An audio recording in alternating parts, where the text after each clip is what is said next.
Drama berfokus pada Gende, seorang siswa yang baru saja pindah ke STM GAN.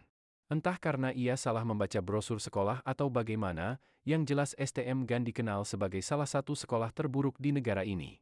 Benar saja, di hari pertamanya bersekolah, Gende langsung diperas oleh murid lain, dan sialnya harus berurusan dengan inbom berandalan pentolan dari kelas elektro. Demi keselamatan dirinya selama bersekolah di sana, Gende terpaksa membayar sejumlah uang keamanan kepada inbom. Saat pertama kali melangkah masuk ke kelas jurusan teknik otomotif, Gende disuguhi pemandangan mengerikan yang dimana hampir seluruh murid memiliki tato di sekujur tubuh mereka.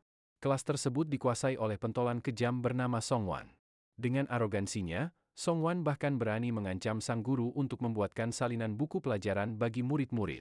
Jika tak dituruti, sang guru akan dihajar di tempat. Setelah guru yang ketakutan itu pergi, Songwan memimpin kelas otomotif untuk melakukan tawuran melawan kelas elektro yang dipimpin inbom. Di sela-sela baku hantam, Gende bertemu dengan Yongju, sesama siswa lemah yang bersembunyi dari perkelahian.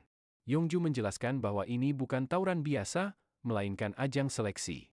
Karena siapapun yang menang dan mendominasi pertempuran ini akan direkrut oleh Konyuk, siswa tahun ketiga yang telah bergabung dengan gangster asli dan mengelola bisnis gelap beromset besar. Singkat cerita, kelas elektro berhasil memenangkan tawuran tersebut. Rekaman aksi mereka langsung sampai ke tangan Konyuk membuat inbom menerima pesan singkat berisi undangan interview. Shin lalu beralih memperlihatkan kondisi politik luar sekolah.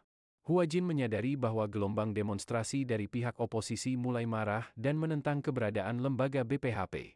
Para pendemo menuduh BPHP menggunakan metode kuno yang hanya mengandalkan kekerasan untuk mendisiplinkan siswa.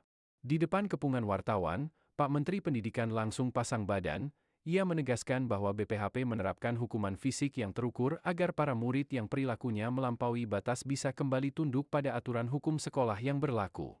Salah satu guru dari STM GAN yang sudah angkat tangan melihat kebrutalan murid-muridnya, akhirnya meminta bantuan kepada lembaga BPHP. Namun ia sempat ragu dan tak percaya saat mengetahui hanya Huajin yang akan diutus ke sana. Ia juga mengingatkan bahwa sebelumnya guru olahraga di sekolah mereka yang merupakan mantan atlet judo saja sampai babak belur dihajar massal oleh para murid-murid. Menanggapi ketakutan itu, Huajin hanya melempar senyuman khasnya dan menyuruh sang guru untuk tenang saja. Kembali ke sekolah, Songwan yang kesal karena kelas otomotif kalah tawuran melampiaskan amarahnya kepada Gende dan juga Hyongju. Ia memaksa keduanya bertarung, di mana yang kalah akan dijadikan samsak hidup oleh gengnya.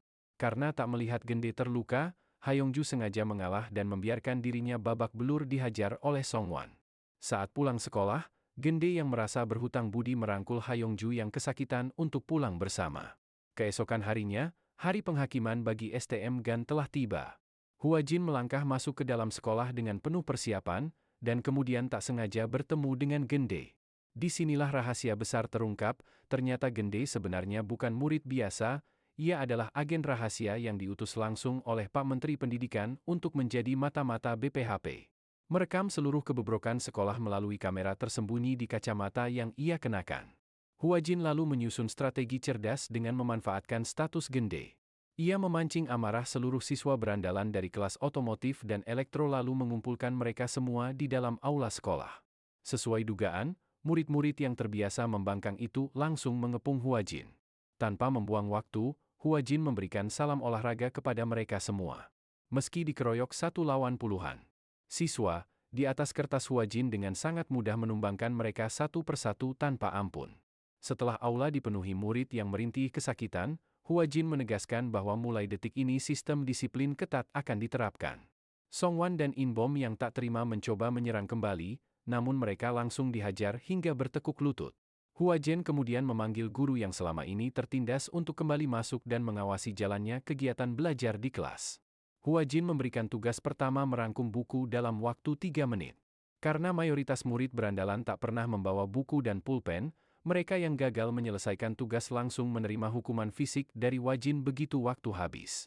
Songwan yang mulai muak berteriak protes bahwa belajar teori tak ada gunanya bagi masa depan mereka. Menanggapi protes tersebut, Huajin tersenyum dan langsung membawa seluruh murid ke bengkel untuk melakukan praktik nyata. Sembari diawasi guru, Songwan dan Inbom diperintahkan untuk memeriksa kampas rem mobil. Saat keduanya mengeluh tak bisa melakukannya, Huajin yang kesal langsung menyeret mereka berdua masuk ke dalam mobil. Dengan kemampuan mengemudinya yang luar biasa, Huajin melakukan aksi drift ekstrim di lapangan sekolah. Adrenalin Songwan dan Inbom terpacu hebat hingga wajah mereka pucat. Sementara murid-murid lain yang menyaksikan justru bersorak dan memberikan tepuk tangan meriah. Pada malam harinya, Huajin mengisolasi para murid di aula sekolah agar mereka belajar secara mandiri. Memanfaatkan waktu luang, Swan dan Inbom mencari celah untuk melarikan diri demi meminta bantuan Konyuk. Mereka berhasil membobol jendela dekat kamar mandi dan memaksa Gende ikut agar tak melaporkan aksi mereka kepada Huajin. Setelah berhasil menemui Konyuk, Inbom langsung mengadukan semua perbuatan Huajin.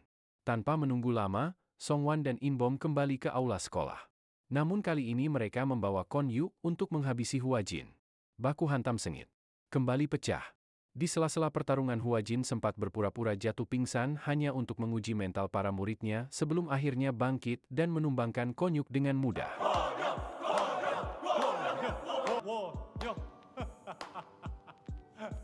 Sambil terkapar, Konyuk mengancam bahwa riwayat Huajin akan tamat karena bos besar dari jaringan gangster asli akan datang menjemput nyawanya. Huajin tak gentar, alih-alih menunggu ia justru melangkah dengan gagah mendatangi bos gangster tersebut seorang diri. Menyadari bahwa lawan yang dihadapinya kali ini bukanlah anak sekolah, melainkan kriminal dewasa, Huajin bergumam dalam hati bahwa ia tak perlu lagi menahan kekuatannya. Pertempuran berdarah pun pecah dan Huajin berhasil menyapu bersih seluruh anggota sindikat tersebut hingga tak tersisa. Melihat bos besar mereka tumbang, Songwan dan Inbom langsung bertekuk lutut memohon ampun. Huajin dengan tegas memerintahkan mereka untuk meminta maaf kepada seluruh murid yang pernah mereka rundung selama ini. Huajin juga mengatakan jika kalian tak mau sekolah itu tak apa-apa karena itu merupakan pilihan hidup kalian. Namun jangan mengacaukan hidup orang lain dan janganlah menganggap 1 menitmu itu sama dengan 1 menit orang lain. Karena, setiap orang pasti memiliki tujuan hidupnya masing-masing. Tak lama kemudian, armada kepolisian datang mengepung STM GAN untuk menangkap para siswa yang terlibat dalam jaringan gangster. Bersamaan dengan itu, BPHP resmi menetapkan aturan baru yang ketat, yaitu melarang murid bertato dan larangan membawa sepeda motor ke lingkungan sekolah. Tugas Huajin di STM akhirnya selesai. Menyisakan senyuman lebar di wajah Yongju yang kini bisa belajar dengan tenang. Dan drama pun bersambung. Pada bagian akhir cerita, kita diberitakan nasib Gende yang telah dibebas tugaskan sebagai mata-mata dan kini resmi bekerja di balik layar BPHP pada bidang analisis data. Sementara itu, pihak oposisi politik mulai menyelidiki identitas asli Huajin karena kolom riwayat karirnya diberi label informasi rahasia negara. Pihak oposisi akhirnya menemukan fakta mencengangkan bahwa Huajin adalah mantan kapten pasukan khusus militer. Mereka mencoba memanfaatkan informasi ini untuk menggulingkan BPHP dengan mengaitkan latar belakang Huajin dengan isu diktator militer masa lalu. Cerita kemudian ditutup secara emosional dengan memberatkan sebuah foto lama. Foto kedekatan Huajin di masa lalu saat menghadiri pemakaman calon tunangannya yang nyawanya harus terenggut karena sebuah insiden tragis. Itulah dia alur cerita drama Korea berjudul Teach You Alisten untuk episode yang kedua.